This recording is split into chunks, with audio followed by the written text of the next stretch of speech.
नमस्कार, खबरां दे इस बुलेटिन च तुहाडा स्वागत। मैं रजनी। पहला पेश ने चोनवीआं खबरां।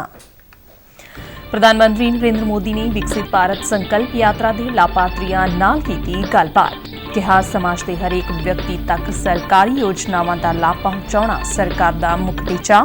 पंजाब के किसानां नाल सीधी गलबात करदिआं गुरु नानक देव जी वल्लों दित्तिआं सिक्ख्यावां दे आधार ते खेतीबाड़ी करन दा दित्ता सद्दा।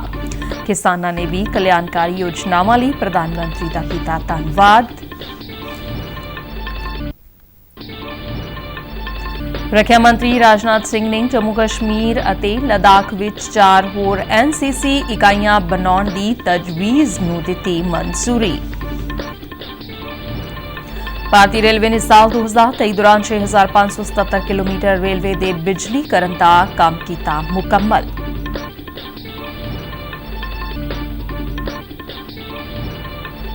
पंजाब दी स्कूल सिक्ख्या विभाग वालों सूबे भर विच स्कूल प्रबंधक कमेटियां दे मैंबरां लई 5 दिना सिखलाई प्रोग्राम शुरू।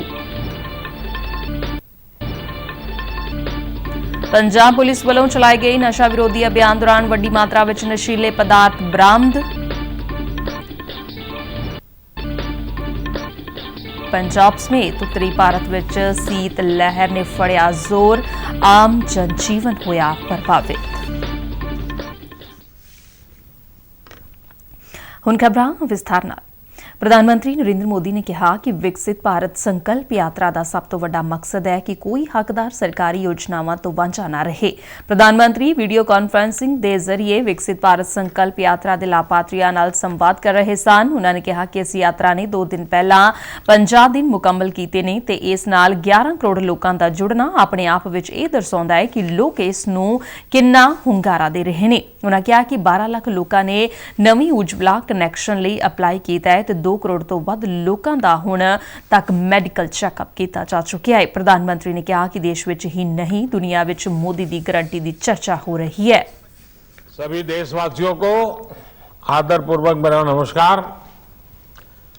2-3 दिन पहले ही विकसित भारत संकल्प यात्रा ने अपने 50 दिन पूरे किए हैं। इतने कम समय में इस यात्रा से 11 करोड़ लोगों का जुड़ना ये अपने आप में अभूतपूर्व है। प्रधानमंत्री ने गुरदासपुर जिले के कस्टम हायरिंग सेंटर इन ग्रुप पंजाब के लाभार्थी गुरविंदर सिंह बाजवा नाल भी संवाद किया। इकट्ठे हुए हैं। हमारा एक छोटे किसानों का ग्रुप है जो 2014 से अग्नि मुक्त, जहर मुक्त खेती पे काम कर रहे हैं।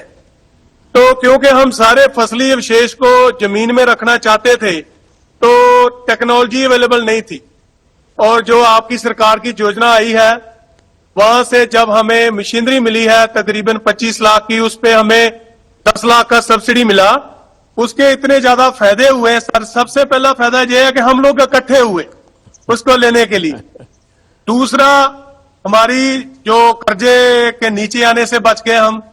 तीसरा, आय तो बड़ी है क्योंकि हम किराए पे काम करते हैं कस्टम हायरिंग का। चौथा, जो छोटे वाले किसान थे उनकी कॉस्ट ऑफ कल्टीवेशन कम हो गई, उनको जो पराली प्रबंध करना बहुत आसान हो गया।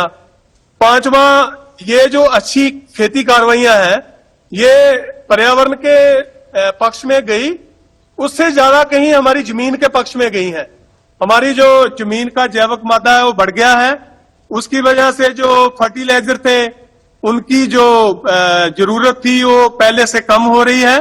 और सबसे बड़ा वाला फायदा जो है वो सर पानी का और पर्यावरण का, उसकी कोई कीमत नहीं आंकी जा सकती।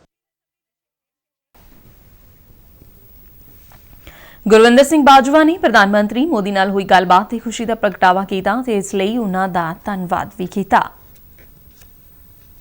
अपने आप को किस्मत वाला समझदा कि वो मेरी वीडियो सिलेक्ट हुई तो प्रधानमंत्री जी मोदी जी ने मेरे नाल गल करन दा सानू मौका मिलिया आ। सारा जिहड़ा मान सारा क्रेडिट है वो मेरा जिहड़ा किसान ग्रुप आ, छोटे छोटे किसानां दा आ, यंग इनोवेटिव फार्मर ग्रुप, ये उन्हां दा आ।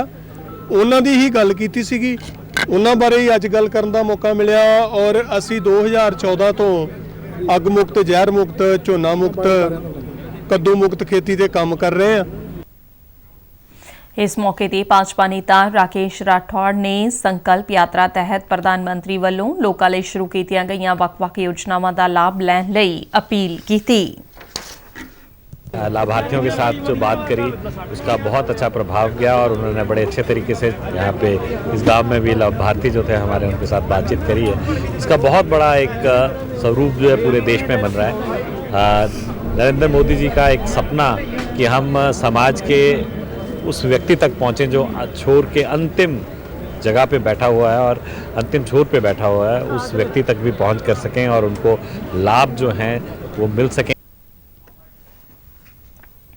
इस दौरान केंद्रीय वनज ਅਤੇ ਸੰਯੰਤਰ ਰਾਜ ਮੰਤਰੀ ਸੋਮ ਪ੍ਰਕਾਸ਼ ਨੇ ਦਸੂਹਾ ਰੇਲਵੇ ਸਟੇਸ਼ਨ ਤੇ ਵਿਕਸਿਤ ਭਾਰਤ ਸੰਕਲਪ ਯਾਤਰਾ ਤਹਿਤ ਕਰਵਾਏ ਗਏ ਸਮਾਗਮ ਵਿੱਚ ਸ਼ਿਰਕਤ ਕੀਤੀ। ਉਨ੍ਹਾਂ ਨੇ ਉੱਥੇ ਲੋਕਾਂ ਨਾਲ ਪ੍ਰਧਾਨ ਮੰਤਰੀ ਨਰਿੰਦਰ ਮੋਦੀ ਵੱਲੋਂ ਲਾਭਪਾਤਰੀਆਂ ਨਾਲ ਕੀਤੀ ਗਈ ਗੱਲਬਾਤ ਨੂੰ ਸੁਣਿਆ। ਕੇਂਦਰੀ ਮੰਤਰੀ ਸੋਮ ਪ੍ਰਕਾਸ਼ ਨੇ ਕਿਹਾ ਕਿ ਵਿਕਸਿਤ ਭਾਰਤ ਸੰਕਲਪ ਯਾਤਰਾ ਦੇਸ਼ ਵਾਸੀਆਂ ਦੇ ਸਰਵਪੱਖੀ ਵਿਕਾਸ ਦਾ ਇੱਕ ਵਾਅਦਾ ਹੈ, ਜਿਸ ਤਹਿਤ ਭਾਰਤ ਨੂੰ 2047 ਤੱਕ ਵਿਕਸਿਤ ਭਾਰਤ ਬਣਾਉਣਾ ਹੈ। ਜਾਂ ਆਯੁਸ਼ਮਾਨ ਕਾਰਡ ਬਣਾਵੇ ਇਹ ਸਾਰੀਆਂ ਸਕੀਮਾਂ ਤੇ ਮੌਕੇ ਦੀ ਹਾਲ ਕੀਤੀ ਜਾਂਦੀ ਹੈ। ਸਾਖਰਤਾ ਤੇ ਆਈ ਹੈ, ਇਹਦੇ ਨਾਲ ਹੀ ਹੋਰ ਸਾਰੀਆਂ ਜਿਹੜੀਆਂ ਅੱਛੀਆਂ ਸਕੀਮਾਂ ਨੇ ਸੈਂਟਰ ਦੀਆਂ ਉਹਨਾਂ ਬਾਰੇ ਜਾਣਕਾਰੀ ਦਿੱਤੀ ਜਾਂਦੀ ਹੈ। ਹੋਰ ਸਹੂਲਤ ਦੀ ਬਹੁਤ ਵਧੀਆ ਸਕੀਮਾਂ ਨੇ ਇਹਦੇ ਵਿੱਚ ਔਰ ਬੀਮੇ ਦੀਆਂ ਬਹੁਤ ਵਧੀਆ ਸਕੀਮਾਂ ਨੇ। ਇਸ ਮੌਕੇ ਮੇਰੀ ਕਹਾਣੀ ਮੇਰੀ ਜ਼ੁਬਾਨੀ ਤਹਿਤ ਲਾਭਪਾਤਰੀਆਂ ਨੇ ਆਪਣੇ ਤਜਰਬੇ ਸਾਂਝੇ ਕੀਤੇ। ਦਿੱਤੇ ਗਏ ਸੀਗੇ, ਅਸੀਂ ਘਰ ਫ੍ਰੀ ਸੀਗੇ, ਅਸੀਂ 10,000 ਦਾ ਲੈ ਕੇ ਲੋਨ ਆਪਣਾ ਕੰਮ ਸ਼ੁਰੂ ਕੀਤਾ। ਸਾਨੂੰ ਬਹੁਤ ਹੀ ਬੈਨੀਫਿਟ ਹੋਇਆ, ਜਿਹਦੇ ਨਾਲ ਅਸੀਂ ਬਹੁਤ ਮੋਦੀ ਸਰਕਾਰ ਦਾ ਧੰਨਵਾਦ ਕਰਦੇ ਹਾਂ। ਇੱਥੇ ਯਾਤਰਾ ਆਈ ਸੀਗੀ, ਉਸ ਦੇ ਵਿੱਚ ਅਸੀਂ ਸ਼ਾਮਲ ਹੋਏ। ਇਹਦੇ ਕਰਕੇ ਸਾਡਾ ਬਾਲਿਆਂ ਦੇ ਘਰ ਸੀਗਾ, ਬਾਲਿਆਂ ਦੇ ਘਰ ਕਰਕੇ ਸਾਨੂੰ ਪੌਣੇ 2 ਲੱਖ ਦਾ ਲੋਨ ਮਿਲਿਆ। ਅਸੀਂ ਉੱਥੇ ਆਪਣਾ ਮਕਾਨ ਬਣਾਇਆ, ਮਕਾਨ ਬਣਾਉਣ ਤੇ ਹੁਣ ਅਸੀਂ ਬੜੀ ਵਧੀਆ ਤਰੀਕੇ ਨਾਲ ਉੱਥੇ ਰਹਿ ਰਹੇ ਹਾਂ। ਇਸ ਕਰਕੇ ਅਸੀਂ ਪ੍ਰਧਾਨ ਮੰਤਰੀ ਜੀ ਦਾ ਤਹਿ ਦਿਲੋਂ ਧੰਨਵਾਦ ਕਰਦੇ ਹਾਂ। ਮਗਰੋਂ ਕੇਂਦਰੀ ਮੰਤਰੀ ਸੋਮ ਪ੍ਰਕਾਸ਼ ਨੇ ਜੈਸਲਮੇਰ ਜੰਮੂ ਰੇਲ ਗੱਡੀ ਤੇ ਜੰਮੂ ਤਵੀ ਦੇ ਦਸੂਹਾ ਸਟੇਸ਼ਨ ਤੇ ਠਹਿਰਾਅ ਦੀ ਸ਼ੁਰੂਆਤ ਕੀਤੀ ਅਤੇ ਮੁਕੇਰੀਆ ਰੇਲਵੇ ਸਟੇਸ਼ਨ ਤੇ ਵਿਕਾਸ ਪ੍ਰੋਜੈਕਟਾਂ ਦਾ ਉਦਘਾਟਨ ਕੀਤਾ। ਰੱਖਿਆ ਮੰਤਰੀ ਰਾਜਨਾਥ ਸਿੰਘ ਨੇ ਜੰਮੂ ਕਸ਼ਮੀਰ ਅਤੇ ਲਦਾਖ ਦੇ ਕੇਂਦਰ ਸ਼ਾਸਤ ਪ੍ਰਦੇਸ਼ਾਂ ਵਿੱਚ 4 ਹੋਰ ਨੈਸ਼ਨਲ ਕੈਡਟ ਹੋਰ ਯਾਨੀ NCC ਯੂਨਿਟ ਬਣਾਉਣ ਦੀ ਤਜਵੀਜ਼ ਨੂੰ ਮਨਜ਼ੂਰੀ ਦੇ ਦਿੱਤੀ ਹੈ। ਇਸ ਪ੍ਰਵਾਨਗੀ ਵਿੱਚ ਉਦਮਪੁਰ, ਕੁਪਵਾੜਾ ਅਤੇ ਕਾਰਗਿਲ ਵਿੱਚ ਇੱਕ ਲੜਕੇ ਅਤੇ ਲੜਕੀਆਂ ਦੀ ਮਿਸ਼ਰਤ ਆਰਮੀ ਬਟਾਲੀਅਨ ਅਤੇ ਉਦਮਪੁਰ ਵਿੱਚ ਇੱਕ ਸਕੁਐਡਰਨ ਸ਼ਾਮਲ ਹੈ। ਇਸ ਮਨਜ਼ੂਰੀ ਨਾਲ ਮੌਜੂਦਾ 27,870 ਕੈਡਿਟਾਂ ਦੀ ਗਿਣਤੀ ਵਿੱਚ 12,860 ਦਾ ਵਾਧਾ ਹੋਵੇਗਾ, ਜੋ ਕਿ 40.1% ਹੈ। ਵਰਤਮਾਨ ਵਿੱਚ ਡਾਇਰੈਕਟੋਰੇਟ ਦੇ 2 ਸਮੂਹ ਹੈੱਡਕੁਆਰਟਰ ਹਨ, ਜੋ ਕੁੱਲ 10 NCC ਯੂਨਿਟਾਂ ਦੇ ਨਾਲ ਸਾਰੇ 3 ਭੂਗੋਲਿਕ ਖੇਤਰਾਂ ਨੂੰ ਕਵਰ ਕਰਦੇ ਹਨ। ਕੇਂਦਰੀ ਸਿਹਤ ਤੇ ਪਰਿਵਾਰ ਭਲਾਈ ਮੰਤਰੀ ਡਾਕਟਰ ਮਨਸੁਖ ਮਾਂਡਵੀਆ ਨੇ ਕਿਹਾ ਹੈ ਕਿ ਭਾਰਤ ਦਾ ਟੀਚਾ ਹੀਲ ਬਾਈ ਇਨ ਇੰਡੀਆ ਪਹਿਲ ਦੇ ਮਾਧਿਅਮ ਨਾਲ ਦੁਨੀਆ ਭਰ ਵਿੱਚ ਮੈਡੀਕਲ ਸਹੂਲਤਾਂ ਦਾ ਵਿਸਥਾਰ ਕਰਨਾ ਹੈ। ਨਵੀਂ ਦਿੱਲੀ ਵਿੱਚ ਕੇਂਦਰ ਸਰਕਾਰ ਦੇ ਹਸਪਤਾਲਾਂ ਵਿੱਚ ਨਵੀਆਂ ਸਿਹਤ ਸਹੂਲਤਾਂ ਦਾ ਉਦਘਾਟਨ ਕਰਨ ਮੌਕੇ ਡਾਕਟਰ ਮਾਂਡਵੀਆ ਨੇ ਕਿਹਾ ਕਿ ਭਾਰਤ ਦੀ ਇਲਾਜ ਤੇ ਸਿਹਤ ਸੇਵਾਵਾਂ ਵਾਸੁਦੇਵ ਕੁਟੁੰਬਕਮ ਦੇ ਦਰਸ਼ਨ ਸ਼ਾਸਤਰ ਦੇ ਆਧਾਰਿਤ ਹੈ। ਉਨ੍ਹਾਂ ਕਿਹਾ ਕਿ ਆਯੁਸ਼ਮਾਨ ਭਾਰਤ ਵਰਗੀਆਂ ਯੋਜਨਾਵਾਂ ਰਾਹੀਂ ਸਿਹਤ ਸੇਵਾਵਾਂ ਵਿੱਚ ਬਰਾਬਰੀ ਲਿਆਉਣ ਦੇ ਯਤਨ ਕੀਤੇ ਜਾ ਰਹੇ ਨੇ। ਉਨ੍ਹਾਂ ਦੱਸਿਆ ਕਿ ਪਿਛਲੇ 10 ਸਾਲਾਂ ਤੋਂ ਵੀ ਘੱਟ ਸਮੇਂ ਵਿੱਚ MBBS, ਪੋਸਟ ਗ੍ਰੈਜੂਏਟ ਅਤੇ ਨਰਸਿੰਗ ਕੋਰਸਾਂ ਦੀਆਂ ਸੀਟਾਂ ਦੀ ਗਿਣਤੀ ਵਿੱਚ ਬਹੁਤ ਵਾਧਾ ਹੋਇਆ ਹੈ। ਉਨ੍ਹਾਂ ਕਿਹਾ ਕਿ ਸਰਕਾਰ ਦਾ ਟੀਚਾ ਸਿਹਤ ਸੰਭਾਲ ਤੇ ਆਧੁਨਿਕ ਮੈਡੀਕਲ ਸਹੂਲਤਾਂ ਵਿਚਾਲੇ ਤਾਲਮੇਲ ਬਣਾ ਕੇ ਸਿਹਤ ਖੇਤਰ ਵਿੱਚ ਸਮੁੱਚੇ ਤੌਰ ਤੇ ਕੰਮ ਕਰਨਾ ਹੈ। ਭਾਰਤੀ ਰੇਲਵੇ ਨੇ ਲੋਕਾਂ ਨੂੰ ਵਾਤਾਵਰਣ ਪੱਖੀ, ਤੇਜ਼ ਅਤੇ ਊਰਜਾ ਕੁਸ਼ਲ ਸਾਧਨ ਪ੍ਰਦਾਨ ਕਰਨ ਦੇ ਨਜ਼ਰੀਏ ਨਾਲ ਬ੍ਰੌਡਗੇਜ ਟਰੈਕ ਦੇ 100% ਬਿਜਲੀਕਰਨ ਦੀ ਦਿਸ਼ਾ ਵਿੱਚ ਅੱਗੇ ਵਧ ਰਿਹਾ ਹੈ। ਕੈਲੰਡਰ ਸਾਲ 2023 ਦੌਰਾਨ ਭਾਰਤੀ ਰੇਲਵੇ ਨੇ 6,577 ਕਿਲੋਮੀਟਰ ਰੇਲਵੇ ਰੂਟ ਦੇ ਬਿਜਲੀਕਰਨ ਦਾ ਕੰਮ ਪੂਰਾ ਕੀਤਾ ਹੈ। ਦਸੰਬਰ 2023 ਤੱਕ ਕੁੱਲ 61,508 ਕਿਲੋਮੀਟਰ ਬ੍ਰੌਡਗੇਜ ਰੇਲਵੇ ਨੈਟਵਰਕ ਦਾ ਬਿਜਲੀਕਰਨ ਕੀਤਾ ਗਿਆ, ਜੋ ਕਿ 65,556 ਕਿਲੋਮੀਟਰ ਦੇ ਕੁੱਲ ਬ੍ਰੌਡਗੇਜ ਰੂਟ ਦਾ 93.83% ਹੈ। ਇਸ ਤੋਂ ਪਹਿਲਾਂ ਸਾਲ 2014 ਤੱਕ 21,801 ਕਿਲੋਮੀਟਰ ਬ੍ਰੌਡਗੇਜ ਨੈਟਵਰਕ ਦਾ ਬਿਜਲੀਕਰਨ ਕੀਤਾ ਗਿਆ ਸੀ। ਭਾਰਤੀ ਜਨਤਾ ਪਾਰਟੀ ਦੀ ਜਨਰਲ ਸਕੱਤਰ ਤਰੁਣ ਚੁੱਗ ਨੇ ਕਿਹਾ ਕਿ ਪੰਜਾਬ ਦੀ ਆਮ ਆਦਮੀ ਪਾਰਟੀ ਦੀ ਸਰਕਾਰ ਵੱਲੋਂ ਚਲਾਏ ਗਏ ਆਮ ਆਦਮੀ ਕਲੀਨਿਕ ਪੂਰੀ ਤਰ੍ਹਾਂ ਨਾਲ ਨਾਕਾਮ ਰਹੇ। ਚੰਡੀਗੜ੍ਹ ਤੋਂ ਜਾਰੀ ਇੱਕ ਬਿਆਨ ਦੇ ਵਿੱਚ ਉਨ੍ਹਾਂ ਕਿਹਾ ਕਿ ਮੁੱਖ ਮੰਤਰੀ ਭਗਵੰਤ ਮਾਨ ਦੀ ਸਰਕਾਰ ਵੱਲੋਂ ਚਲਾਏ ਜਾ ਰਹੇ ਇਨ੍ਹਾਂ ਕਲੀਨਿਕਾਂ ਦੀ ਉੱਚ ਪੱਧਰ ਤੇ ਜਾਂਚ ਕੀਤੇ ਜਾਣ ਦੀ ਜ਼ਰੂਰਤ ਹੈ। ਉਨ੍ਹਾਂ ਇਨ੍ਹਾਂ ਕਲੀਨਿਕਾਂ ਦੀ CBI ਤੋਂ ਜਾਂਚ ਕਰਾਉਣ ਦੀ ਮੰਗ ਕੀਤੀ। ਉਨ੍ਹਾਂ ਕਿਹਾ ਕਿ ਸੂਬਾ ਸਰਕਾਰ ਵੱਲੋਂ ਇਨ੍ਹਾਂ ਕਲੀਨਿਕਾਂ ਵਿੱਚ ਮਰੀਜ਼ਾਂ ਦੀ ਗਿਣਤੀ ਨੂੰ ਲੈ ਕੇ ਲੋਕਾਂ ਵਿੱਚ ਭਰਮ ਫੈਲਾਇਆ ਜਾ ਰਿਹਾ ਹੈ। ਉਨ੍ਹਾਂ ਕਿਹਾ ਕਿ ਜਿਸ ਤਰ੍ਹਾਂ ਦਿੱਲੀ ਵਿੱਚ ਆਮ ਆਦਮੀ ਕਲੀਨਿਕਾਂ ਦੀ ਕਾਰਜਸ਼ੈਲੀ ਦੀ ਜਾਂਚ ਦੇ ਹੁਕਮ ਦਿੱਤੇ ਗਏ, ਉਸੇ ਹੀ ਤਰ੍ਹਾਂ ਪੰਜਾਬ ਦੇ ਆਮ ਆਦਮੀ ਕਲੀਨਿਕਾਂ ਦੀ ਜਾਂਚ ਵੀ ਕਰਵਾਈ ਜਾਣੀ ਚਾਹੀਦੀ ਹੈ। ਪੰਜਾਬ ਸਕੂਲ ਸਿੱਖਿਆ ਵਿਭਾਗ ਵੱਲੋਂ ਸਕੂਲ ਪ੍ਰਬੰਧਕ ਕਮੇਟੀਆਂ ਦੇ ਮੈਂਬਰਾਂ ਨੂੰ ਸਿਖਲਾਈ ਦੇਣ ਦਾ ਕੰਮ ਸ਼ੁਰੂ ਕੀਤਾ ਗਿਆ ਹੈ।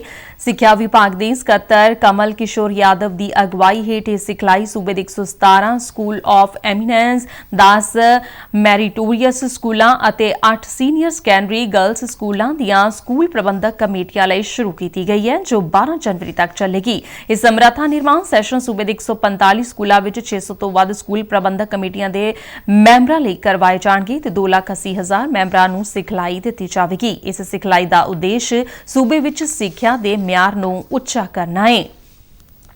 ਪੰਜਾਬ ਨੂੰ ਨਸ਼ਾ ਮੁਕਤ ਬਣਾਉਣ ਲਈ ਪੁਲਿਸ ਨੇ ਸੂਬੇ ਵਿੱਚ ਇੱਕ ਵਿਸ਼ੇਸ਼ ਅਭਿਆਨ ਚਲਾਇਆ, ਜਿਸ ਦੌਰਾਨ 268 ਡਰੱਗ ਹੌਟਸਪੌਟਾਂ ਦੀ ਘੇਰਾਬੰਦੀ ਕੀਤੀ ਗਈ ਤੇ 5,500 ਤੋਂ ਵੱਧ ਸ਼ੱਕੀ ਵਿਅਕਤੀਆਂ ਦੀ ਤਲਾਸ਼ੀ ਲਈ ਗਈ।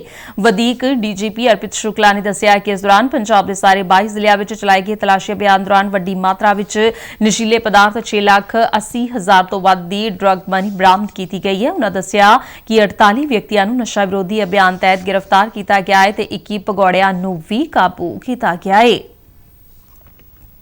ਉਧਰ ਪਟਿਆਲਾ ਪੁਲਿਸ ਰੇਂਜ ਦੇ 4 ਜ਼ਿਲ੍ਹਿਆਂ ਵਿੱਚ ਚਲਾਏ ਗਏ ਤਲਾਸ਼ੀ ਅਭਿਆਨ ਦੌਰਾਨ 22 ਡਰੱਗ ਹੌਟਸਪੌਟ ਖੇਤਰਾਂ 'ਚ 965 ਸ਼ੱਕੀ ਵਿਅਕਤੀਆਂ ਤੇ ਵਾਹਨਾਂ ਦੀ ਚੈਕਿੰਗ ਕੀਤੀ ਗਈ। ਪਟਿਆਲਾ ਰੇਂਜ ਦੇ DIG ਹਰਚਰਨ ਸਿੰਘ ਭੁੱਲਰ ਨੇ ਦੱਸਿਆ ਕਿ ਰੇਂਜ ਅਧੀਨ ਪੈਂਦੀ ਪਟਿਆਲਾ, ਸੰਗਰੂਰ, ਬਰਨਾਲਾ ਅਤੇ ਮਲੇਰਕੋਟਲਾ ਜ਼ਿਲ੍ਹਿਆਂ ਵਿੱਚ ਵਿਸ਼ੇਸ਼ ਚੈਕਿੰਗ ਅਭਿਆਨ ਚਲਾਇਆ ਗਿਆ, ਜਿਸ ਦੌਰਾਨ 34 ਮੁਕੱਦਮੇ ਦਰਜ ਕੀਤੇ ਗਏ ਤੇ 38 ਦੋਸ਼ੀਆਂ ਨੂੰ ਗ੍ਰਿਫਤਾਰ ਕੀਤਾ ਗਿਆ।